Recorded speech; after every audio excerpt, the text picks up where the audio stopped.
Harga emas berada di all-time high atau rekor tertinggi sepanjang masa, tepatnya di kisaran $2.600 per ounce saat video ini diproduksi. Dan banyak investor emas yang sangat gembira saat mereka secara mental menghitung cuan investasi emasnya. Welcome back to the Financial Life dengan saya, Erik Mardisa.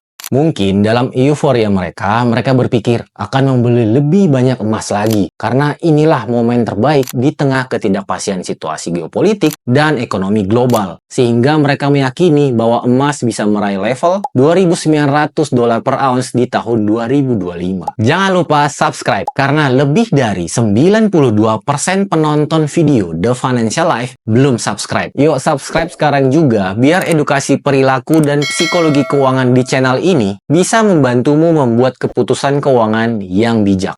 Tentu saja, pasar komoditas emas yang sedang naik-naiknya ini belum tentu akan bertahan naik terus selamanya. Karena ada kalanya terjadi koreksi yang cukup dalam sehingga membuat investor takut dan khawatir. Investor biasanya terus-menerus memikirkan kerugian mereka saat awan malapetaka dan kesuraman menyelimuti mereka. Dan godaan untuk menjual kembali atau buyback semakin kuat.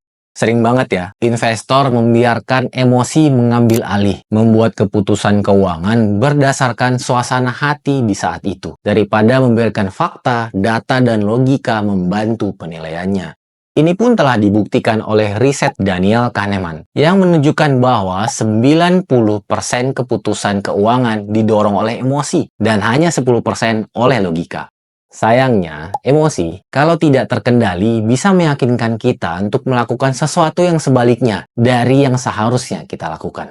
Contohnya, penurunan di pasar saham. Saat kita menyaksikan harga saham favorit kita anjlok, saraf kita menjadi tegang dan kita berpikir, saya kehilangan uang, saya harus jual sekarang juga dan menghentikan kerugian ini. Emosi yang tidak terkendali itu jarang membuat kita berpikir, saya mengerti fundamental saham itu dan saya pikir saham itu akan bertumbuh dalam jangka panjang. Dengan harga semurah ini, mungkin inilah momen yang tepat untuk mempertimbangkan membeli lebih banyak.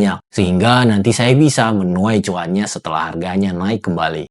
Begitu pula ketika harga saham naik, mudah untuk terjebak dalam kegembiraan dan euforia.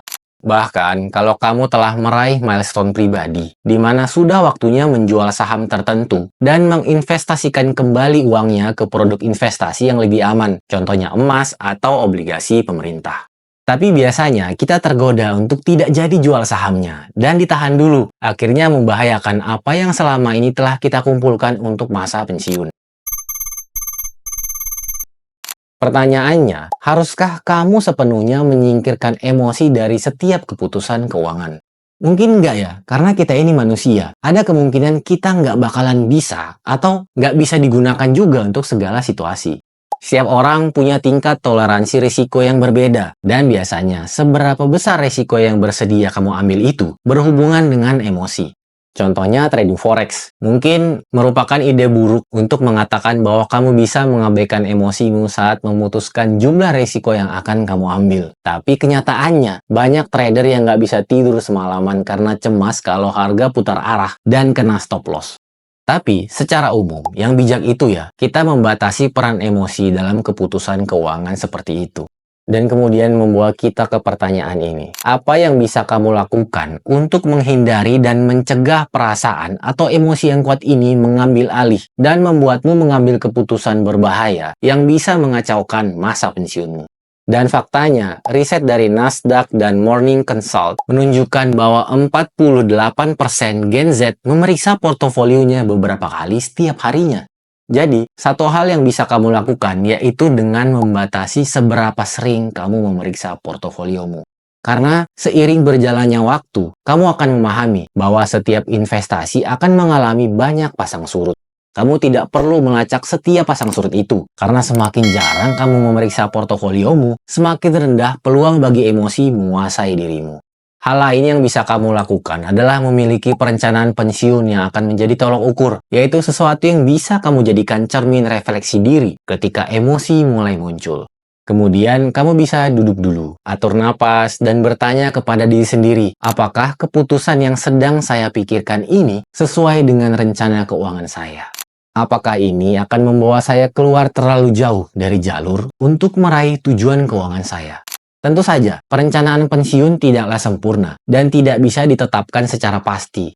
Rencana tersebut perlu disesuaikan selama bertahun-tahun ke depan untuk terus beradaptasi dengan perubahan zaman dan keadaan spesifikmu yang berubah dari masa ke masa. Tapi, dengan memiliki perencanaan dasar sebagai acuan, kamu bisa mengendalikan momen-momen ketika emosi mencoba mengambil kendali dan sedang membuatmu merugikan diri sendiri. Tapi, financial plan saja nggak cukup.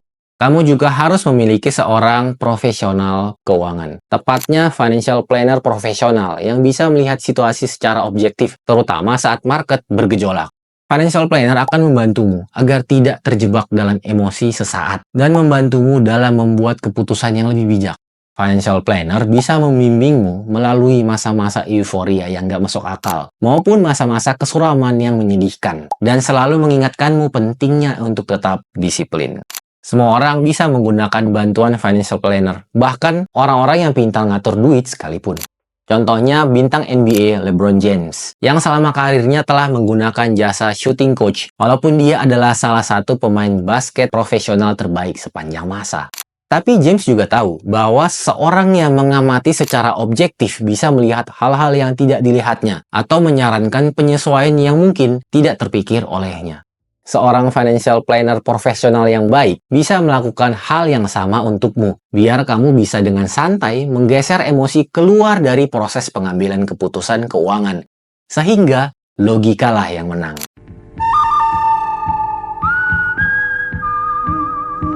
Semoga video ini berguna untuk kamu yang sering mengambil keputusan keuangan pakai feeling atau emosi. Kasih like dan share kalau kamu suka video ini. Sekalian kasih pendapatmu dan jangan lupa subscribe.